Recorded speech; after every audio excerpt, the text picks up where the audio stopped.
Hello, what up, everybody? Welcome to another episode of Behind the Music Podcast. I'm super excited to have each and every one of y'all here today.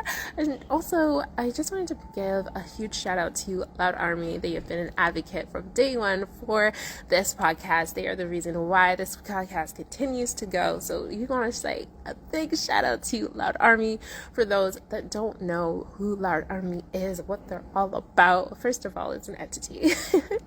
And they provide streaming services. So they have this platform called Stream where they like to bring together, music lovers, artists, and producers all on one streaming platform called Stream, where artists who are submitting their music on that platform get 50% of the revenue that comes in. So if you are interested in learning more about that business model, definitely go check out their platform, Loud Army, right after this live. On today's episode, we have Sarah Good Medicine. She is currently going through a little rebrand. Okay, now she goes by MEdz, but she is a community advocate. She's an MC. She's a rapper, and I'm super duper excited to have her on tonight. I think it's going to be a great conversation, and she is hailing all the way from Calgary, Alberta.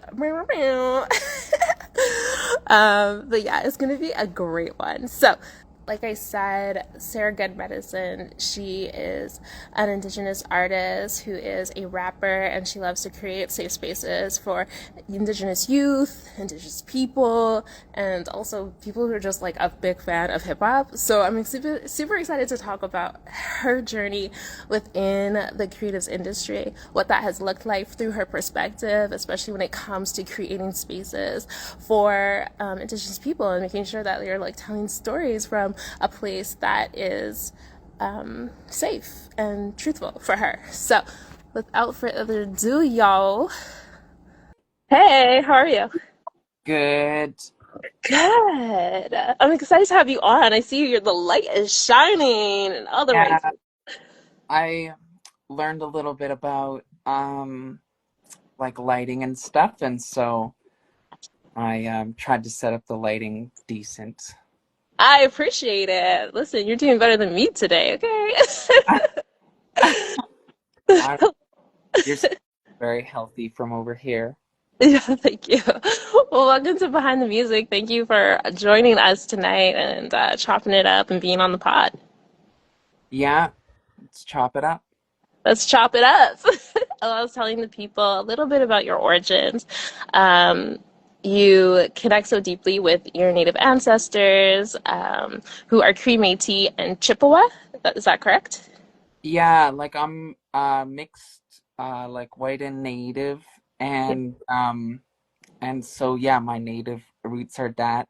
I know I've been living in Treaty 7 here for like 12 years or 13 years, and so I know like mostly about um Blackfoot culture just from being here, Mhm. um getting to do cultural stuff and ceremonies and things like that. So I kind of like know more about those cultures, but those are like I grew up in Prince George, like I didn't grow up on a reserve or anything. Yeah. But that's still important to note, right? Because all of that contributes to your artistry and what you like to rap about. That's true. And also I just want to say I'm really happy to be here. Thanks for having me on the Beyond the Music. Absolutely. It's my pleasure. So let's get into that. What has been some of like the inspirations behind your artistry as an MC and rapper? I think like so when I first started writing, like I wasn't rapping. I was like kind of where my name I used to go more by MC Good Medicine, and by now I have so much names that it like, whatever name you buy is great. I know Um I wrote Meds because I was like, okay, that's the new one. It's Meds now. So I yes, wrote I that. feel and I'm pretty sure Meds is gonna stick around. But when I was younger, I used to like the first poems that I wrote, like well, some of the first poems, probably not the very first, but were like trying to use my words to like make people feel good. So I would write people poems and just like yeah, like do that for gifts, for birthdays, for Christmas, and things like that. And so, but I like did definitely feel a lot of like in my family, we there was a lot of things that went unsaid. So I think also that was like a way to say some of those things, without saying them, I guess, in a way. And so Yeah. when I first started writing, and then I've always sort of written poems, like just, here and there. And then when I was in my 20s in university, I started feeling like you could like put this to a beat or something. And so I started going to some ciphers and connecting with the local hip hop community in Mohkinstsis, Calgary. So shout out the local community. And right, bop, bop. And uh, and so that was when I started sort of developing myself as an MC, like not just a rapper, but somebody who understands like the cultural role of what an MC does. And so like one of those things is like they'll say to move the crowd, MC, move the crowd with the microphone. And there's a lot that can go into that. And so those inspirations for me started out with saying nice things, and then eventually it's turned into me like sort of wanting people to think about issues that were bothering me or that I've seen myself in the system of. And so then I would say, just to put words to it, most of my more recent work is like conscious rap and those kind of things. Which is much needed, which is much needed. We need voices like yours to talk about those things that are important. Thank- Yeah. And I've heard some of your freestyles when it comes to just indigenous issues, LGBTQ2 plus issues. So I've heard some of your freestyles when it comes to that. And like I don't think it ever takes anybody by surprise. I think people love to hear that type of stuff. I think yeah. what's the element of surprise is that it's in a freestyle in a fun environment, and then it's like, oh shit, we just went real deep.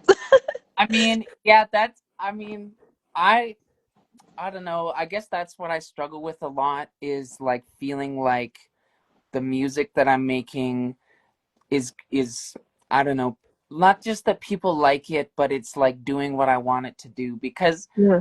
like performed for spaces before and they've just really cheered, and I've like performed in spaces where I was like, "Oh my God, like I What they did I just like do? that." Like because I wouldn't say it's like exactly shock.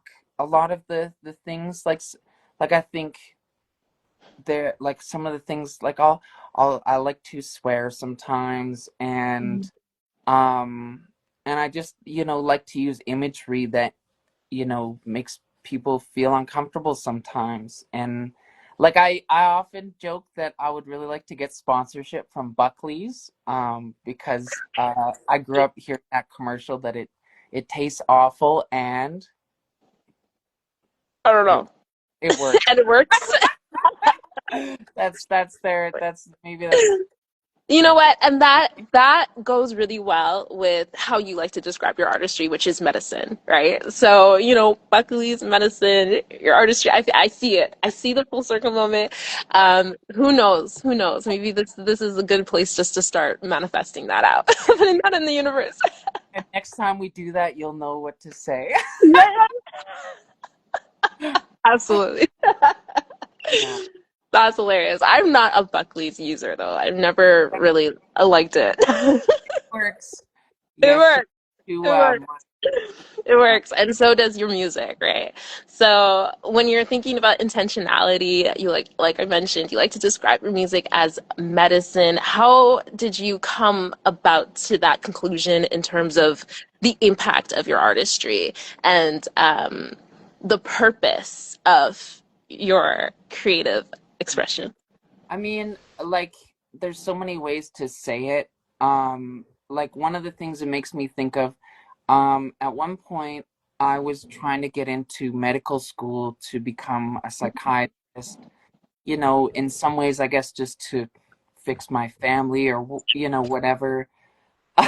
So skipping over some details. And um, it made me, it made me feel like there are certain social diseases that exist. And so I sort of felt like, in sort of a righteous way, we could come up with some sort of medicine for those diseases. So, like, I remember doing a presentation after doing a sort of a summer of research in university, Cummings School of Medicine sort of thing. I wasn't in med school, but I was in the mix. And I remember talking about racism as a disease, and you know, so that was like sort of one of the, I guess, on the head examples of Yeah. like, thinking about how I could do something that would be medicine. And yeah, like when people are sick, lots of times we talk about how they're fighting a battle. You know what I mean? And so that's, I mean, I guess, like, and in hip hop, I do, like on July 6th, I'm working on, shout out Rubik's, who's a local MC here, who actually was the first real MC that I ever met, a real hip hop MC. We're working on a battle event for July 6th. So, yeah. Oh, okay, okay, But okay. I Well, don't think he is medicinal. You know what I mean? It's like more open cultural, not, but hopefully, oh, yeah. okay, okay, okay, okay. That's cool though. That's dope. I like that. Mhm. Yeah, okay. Very cool, very cool. Okay, so it started through you pursuing education and then your educational journey, and then you realize you're like, hold on, I can incorporate this through my art, and that's actually a better outlet for me. Yeah, I mean, I used to say, I don't say this anymore. Um, I don't say this anymore.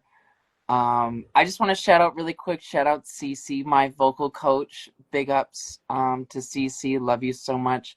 Also, I see Easy G in the chat, legendary beatboxer. Just want to shout those out. I don't know how much you do Yeah. this on the podcast, No, but I it's okay. Do you think? Yeah, yeah, yeah. acknowledge those folks. But like I used to say, my name is MC Good Medicine because I believe words can be good medicine, and good medicine is in sort of Indian country or like native spaces. You'll hear in English good medicine used a lot, like as in a way of like so much things can be medicine for you. And um yeah, that's like, I think, a big sort of thing because I grew up in an urban setting. Both my parents are mixed indigenous people, like really living sort of as white folks as much as they can. And so I didn't really like know about native stuff until I was like starting up university.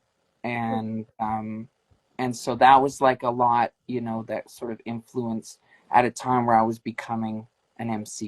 You might say, we might say it was always in me, but like that was like sort of culturally speaking, hip hop was kind of my life.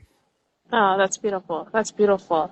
We have to backtrack a little bit because someone was asking what kind of battles. So you mentioned like within your Oh, music, you talk about ah! racial. Yeah, you talk about racial injustices, but what are some other stuff that you like to um, use your music as a healing mechanism for? Right. Well, I would just say, so the battles that I feel like I fight are against like systems and structures of power. Like I just feel like it's so easy to get existential with this, and I like to keep this just for like the rhymes, but it can be like, like institutions, it can be corporations. Like, you know, we live in a world, like I often say this, like any space you're in, if you're like wondering what sort of legal law applies in those spaces, Mhm. you're never like indigenous forms of law. It's always colonial forms of law. Like, so, if you did something that was considered illegal, that punishment is always and there's obviously people working in the criminal justice system to change these things, but like we live, saturated in a colonial everything. And so that's like one of the things, you know what I mean? But like, I think in a way too, every person, every human being on Mother Earth, all the roots that we come from also sort of have these social diseases. And so I think you can go really deep, which I, think about when I'm writing my songs, you know, um, how do you address these things? Because one of the issues that comes up a lot that I learned in a dialogue class that I go to, shout out Tracy Nielsen, who runs that class, that we're really good at making enemies. And so I think, you know, we don't want to see ourselves as a part of the problem. So that's actually a struggle I've had writing songs is you want to identify this thing as a bad thing, but then you're also in the same sort of, you know, gesture, excusing yourself for the own things that you do, how you comply with violence or how you comply with structures and systems of power. And so, anyways, I don't mean to get too deep on you, but this is like how I feel and what I think about. And Yeah, absolutely. And if you had one bar, either written, unwritten, or off the top of your head, to just summarize all of that, what is that bar? like, here's just a couple bars from one of my freestyle song things. It goes, rhyme clever lettering, let it settle in, giving rappers a high dose of lyrical medicine. And this other part of a song that I wanted to share is sick and tired of handing out all these rapper lessons. We in the classroom of the game, but you'd rather detention.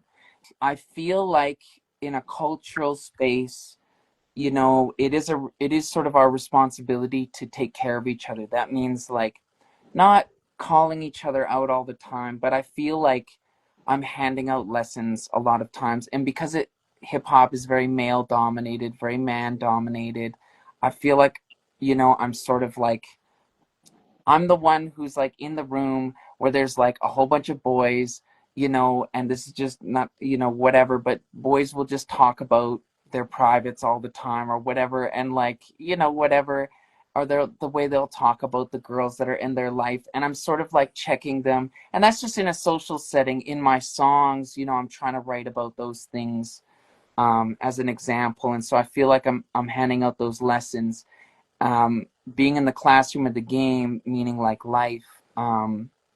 But like people would rather be bad. They would rather choose detention. I feel like a teacher in some ways, even though I feel like that kind of, I don't know, like that itself is kind of problematic. Like, I don't know how else to say it, but Yeah.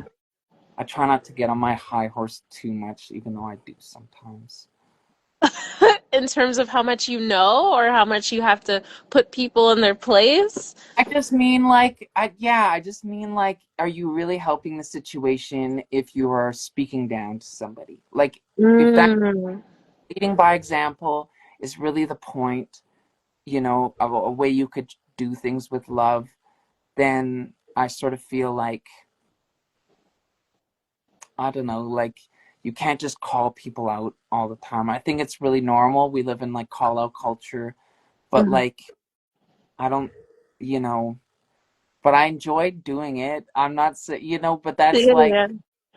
but that doesn't mean that that's the right thing to do or whatever. Mhm. So Well, that's, I believe that you're always well intended in all of those situations, and I believe that those comments are coming from a place of love. So I think that as long as you're well intended, it comes with a pure heart and pure intentions, it should be okay.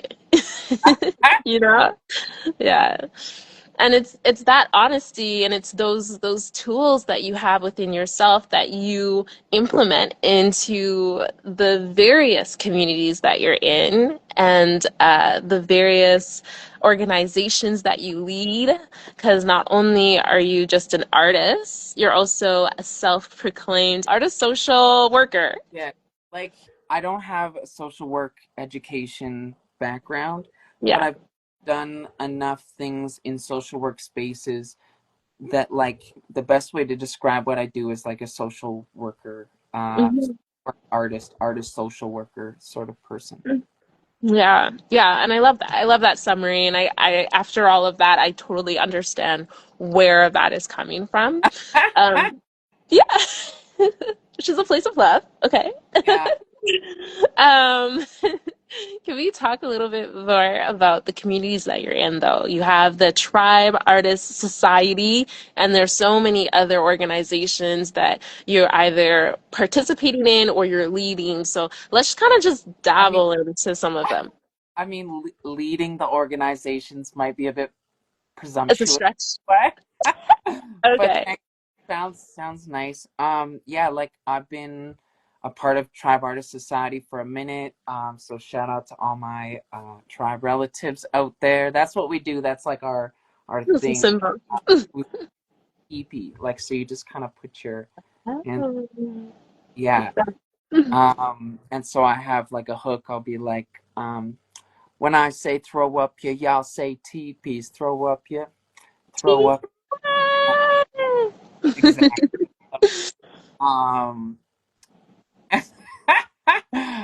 Um, yeah, so Easy G's just cracking me up in the chat. Um, I yeah, no, I worked with Tribe. Like specifically I met Dwight in university. Mhm. Dwight Eagle Farahat. He's the founder and leader of Tribe Artist Society. Um, a little known fact that Easy G was there too as a founder, but anyways, that's important thing to add. And yeah, and so we do sober hip hop spaces that are indigenous, sort of centered, but like open for everybody. And you know something about I think that sums up Tribe really well is that we were doing these surveys the other day for the founders for the funders for Tribe Artist Society, and these questionnaires, they couldn't possibly imagine a situation where a native organization was serving the greater public. Like they sort of the only way that a native organization could exist is to support like natives and indigenous people only. And Oh, so wow. these ask questions assuming that everybody is an indigenous person, where like I think Tribe Artist Society, you know, and I think, you know, Dwight in a lot of ways, you know, not to blow his ego up too big, but he is kind of visionary and he does sort of like see things in a good way. And so yeah, that's and so like we went to CYOC, which is Calgary Youth Youth Connect CYOC Correction Center. I don't know why I was forgetting that. But that's the youth jail in Mhm. Calgary. And so I used to do programs with Dwight in the jail, and you know, and Dwight and I have sort of been close for years before that in university. And so, and Dwight was actually, you know, the one who was first calling me a social worker artist. And so, Nice. kind of like, I guess I owe him a fair bit in my Yeah. um, current position. And so yeah, we do sober hip hop art spaces around the city. If you're ever interested in learning how to rap and you're here on a Monday, we have Monday rap night every Monday 5 to 7:30. Sober place where hip hop lives. I love that. I love that. And I love that initiative. And so when you're in those moments, whether at the correctional facility or at Tribe Artist Society, what has been like some of the things you've been able to observe and then take in for yourself? Um, I mean, like the only so I've been rapping for like quite a while, but you know, ironically, a lot of people actually know me as a DJ, because when we were working to like sort of get our youth rap group together, we were like, it'd be a lot better if we had a DJ and so I started DJing Mm. for our Okay. little rap groups, Mm-hmm.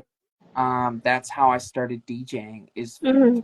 Tribe Artist Society, and then people sort of started to find out that I DJ'd and wanted to hire me for other things, and so like I sort of, I guess, see myself like sort of growing as an artist, or like seeing how your art could make a difference in somebody else's life. Like, one of the things I was thinking about leading up to our podcast today was that when I was younger, youth workers and like just adults in general, like I always felt like I was being talked down to. Like I didn't, like, you know what I mean? Like, I mean, part of it is because, like some of us grow up a little faster than others, and I felt, so I've always had an approach with youth, which did have its drawbacks. It wasn't perfect, but to like talk to youth like with more respect. And I think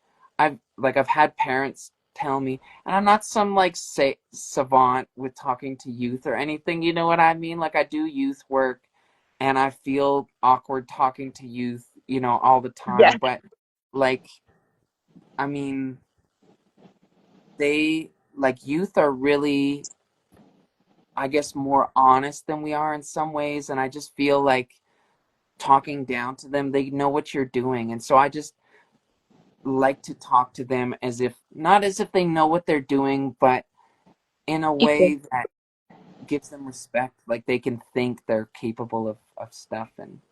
And I guess that, just like was sort of saying, that comes from a place of, I didn't have that as much when I was younger. I think, just the environment, adults sort Mm-hmm. of down to me, and I sort of felt, for whatever reason, that I like they shouldn't do that. Hmm.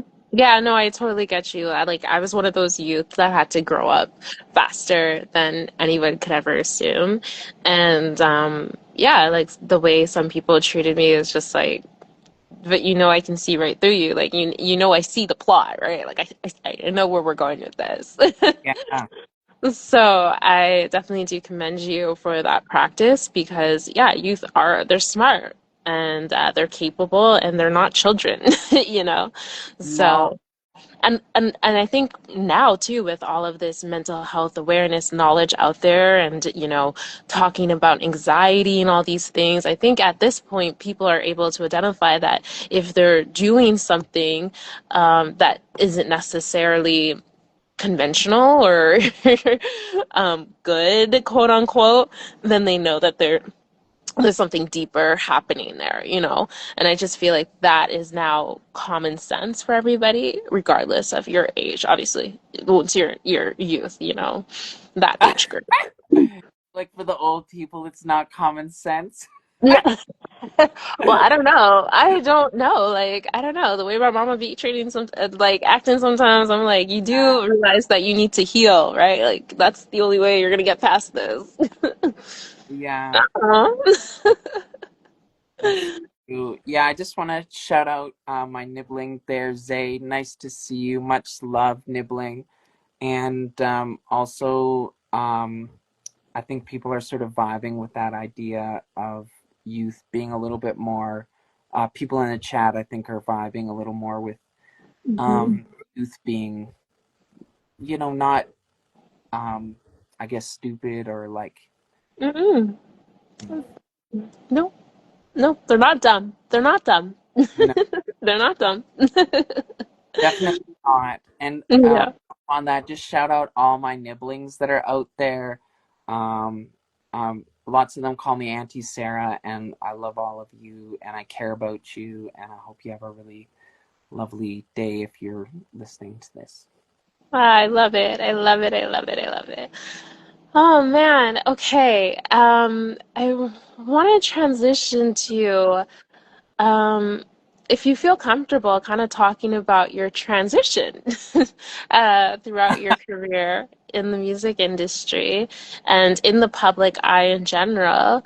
Um, you know, it's up to you how much you want to share, but within that whole experience, what was something that you wish you knew you wish you knew then that you know now? What is something that you wish other people could have done better to support you? And yeah, just talk about your overall journey.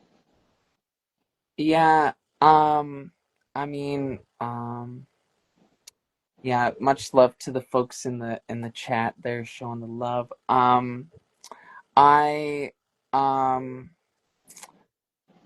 I mean, I don't know, there's like where one of the things I was thinking about was that when I was younger, I think becoming a man, because if you're born and like assigned male, you get socialized in a certain way. And I was thinking about it last night and this morning, how like I sort of becoming a boy and a man sort of made me betray parts of myself, and even like my sister growing up. And I sort of feel like transitioning now has a lot to do with just acknowledging, you know, those parts of myself that did get shoved away, since I was really little. My dad is really masculine, and so I was sort of expected to be like my dad. And he's a real man's man, and real strong and handy, and all the things that we like sort of perhaps toxically associate with what a man should be. Mhm. And um, I was thinking too that sort of subconsciously I was always looking to transition. I didn't maybe have those words for it, but I like sort of grew up in Prince George. I moved to Winnipeg for a while. I moved to Vancouver Island, and I ended up here. And like I said, I've been here for like 12 or 13 years. And um, even when I was here, like I was still in the closet or whatever. And then I think finally, when I moved into my own place and I sort of came out to myself, I sort of realized how that whole time I was sort of trying to find a safe place to start unpacking some of these things. Mhm. And at the same time as this was happening, I was already like maybe like I don't know how to say it, but just like people in the community and hip hop artists and native kind of knew about me a little bit, but not as like a two spirit or as a trans person. And so I feel in some ways like my transition has been very public, and I think a lot of people appreciate that. I've had people come up to me and tell me like thank you so much, like because of seeing you in a sort of public setting, be who you are. I had the courage to come out to my partner, or I had the realization that I was sort of feeling like I wasn't really being who I am. And um, at the same time, I feel like transition is a transformation. Like it is your all the things that you blocked out for a long time or thought. I always thought there was something wrong with me. Now that's sort of you're processing that in more of a public eye, and so I don't really know how to describe it totally in words, but like, one of the struggles has been, for instance, that um, like I do vocal training with Cece, because when you go from um, like a testosterone sort of body to a estrogenous sort of body, your voice doesn't go higher. Like your voice stays the same. And so if you want to feminize your voice, you have to go through this process. And so as an artist whose work is through my voice, I think that's like been a very scary thing. Like people know you through your voice. Not only that, they know me through my art. And so now I'm like changing the way I sound, and I don't know, it's been a very raw thing. And there's a producer I've been working with. His name is Baby J, and and he like I've been working with him since like October or something like that. And I remember he's blind. And I remember telling him, because he always uses he, him for me, and I like sort of think whatever. Like it doesn't, like that's sort of another thing I was really sensitive about when I started transitioning. And it Mm-hmm. does bug me sometimes, but like we have a connection that seems to supersede certain things. And I remember telling him, I was like, I'm trans, right? He's like, I know you're trans. Like, what do you mean? You know what I mean? And I was scared because he's blind. Like, I don't know. Like, I didn't know. Like, it's such a, kind of highlighted how visual we are, but we really don't see the person. Mm-hmm. And since I've been working with him, we've recorded 2 songs, and that um, that first song, my voice was a lot different than the last song. That feels so vulnerable to me. Like and it's like I'm trying to get my voice to be different, and I'm like very rawly showing that journey. And but the thing is, Baby J has been really good. He calls me he calls me the great reducer, because I always like not talk down about myself, but he says I dilute myself, like my skill or like what I'm doing. And so he's like, he always teases me about being the great reducer. And so when I'm working with him, he's taught me a lot about just believing in myself and not feeling, I don't know, like there's just an interesting dynamic being a trans woman who is working very closely with a blind man. Like, I just think, there's Absolutely. he experiences the world through sound for the most part, Yeah, so yeah. and Yeah. So so that must mean he has a really great memory as well, remembering all the stories. he's memory. Yeah, that's beautiful. I do want to read this comment out loud. Someone commented, as a two-spirited person, Sarah, you're the light at the end of the tunnel and a pillar for us in the community. Aw, thanks, Say. I don't even know. I mean, I like feel like watering myself down in that moment. You know what I mean? But Yeah. yeah, I do appreciate that. There's like I think mental health is hard. It's hard to find your place as a two-spirit, as a queer person, Mhm. as a non-white person, Mhm. and I feel like the community, that's part of what I think made it safe for me to Mhm. start trying, was having parts of the community that were um There. like to Support you. yeah, like to be here. And because like being honest with my mental health, I don't like I didn't, and sometimes don't always want to be here. Like it's just a challenge, to to be ourselves. And it's just and I'm not trying to whatever. I just it's Mhm. live in a hard world, and that's one of the reasons why I do my music and my art, because we're supposed to be here. And Yes. my art is something that helps me to remind myself of that. So bringing it full circle, like it is medicine, for me in the same way as well. So Yeah. Yes, yes, absolutely, absolutely. And everything that you do in all the spaces that you're in, I can tell it just comes from such a pure place. And even, she described you as the light. Like even when I see you at like Ship Hop, or for example, like I see you as the light in the space. Like when you touch that mic, I'm like, all right, it's gonna get good. Like, it's uh regardless of what you have to say, whether it's deep or not, like it's just a beam of light. And yeah, Yeah, just know that your artistry is appreciated, you are appreciated, and we're just also grateful to be to know you and be around you, you know?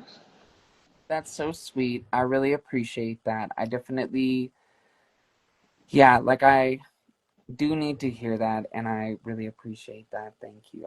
I'm putting, I don't know if you probably heard this before, but like what I learned about it is like when somebody prays for you, you know, if you put your hand to your heart, you're taking those prayers in. So that's Mm. that's what I'm doing. I'm taking it Yes. in. You. Yes. Yes, you're so, so, so welcome. You're so welcome. And I'm also, this journey with your voice, it's quite interesting because when I read about how like dealing with your voice was one of the most challenging parts, I genuinely thought it was just like the words you had to say. I didn't even come to mind about frequency. So that is so interesting.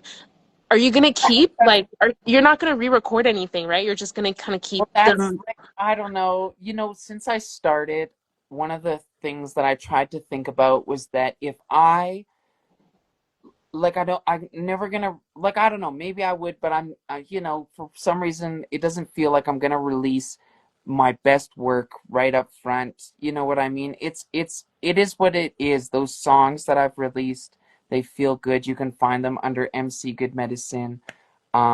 And I'll see you again, Zay. Thanks so much for coming around.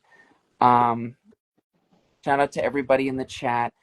I When I first started, you know, trying to put out music, I sort of felt like it is a story of myself.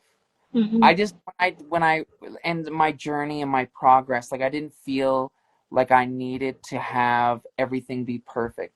But you know, the thing is that I never thought that it would be my voice journey on that as well. Mm. And so, but that's, you know, It's a like I part of didn't it, yeah, but that's just, that is, you know, it is probably the biggest part of my art right now that I struggle with or grapple with, you know, that I'm working with. And it would be, I would imagine it's like the same thing as like somebody who learned to play the drums their whole life, and then all of a suddenly they have to, you know, I don't know, it. like somehow they still need to play the drums, but they need to do it facing backwards or something. That's how it feels. Like, you know what I mean? Like I'm still a drummer. I'm still, you know, who I am as an MC, but Yeah. um yeah, like there's a thing blocking it. Well, I don't see it as a block. I see it as a part of the journey, and I think that would sound acoustically so cool throughout And like an EP or an album. Um, yeah, Especially if it's affiliated, like the words that you're saying and everything, it's affiliated to that journey. Like I think acoustically that that's like a double entendre. Like that's so cool to me, of course. yeah. Well, you know, shout out to Cece in the chat because she put a comment there that, you know, reminds me of conversations we've had about what it would be like to, you know, incorporate what does a trans voice sound like on a track, or what can Yeah. you do. And you know, one of those ideas is doing a duet, you know, where you're like doing a more feminine voice and you're doing a more masculine voice. And I still don't know how I feel about it, but I, you know, I think, you know, I think that, you know, is something, To think I don't about. know. Something to Yeah, think about. Something to think about. But from my perspective and a few of us in the chat, it looks like we're down to hear all the octaves. yeah. Yeah. I mean, I guess they're on their way. And like with Baby J, we've been working on these tracks. They're unreleased. They're part of a group that we formed with Solomon the Great and Frequency. And so the four of us, with Baby J rapping and producing, and the rest of us doing our performances as rappers and patois sort of performers, Mm. that we sort of have a super group going. Tribe Artist Society. We also have some songs that are in the process there. Yeah. So like, I guess that's part of it. It's painful to see somebody you're close to, kind of see you go through these struggles, and at the same time it's Mm. have people around you at the same time. Yeah. Yeah. Absolutely. Absolutely. Well, we're on your side, so whatever you feel most comfortable sharing, definitely do. And Thank yeah, yeah. Okay, this brings us to the end of the podcast. you. Yeah, yeah, this has been fun. Shout out to you. Thank you. Shout out to Behind the Music podcast. This has been great. You're a great host, and I really appreciate being on here, and I will see you again. Yes, for sure. All right. Bye, everyone. Goodbye, Sarah. That's today's episode. Thank you so much for joining us. Don't forget to rate, comment, and subscribe for more conversations with artists in Canada.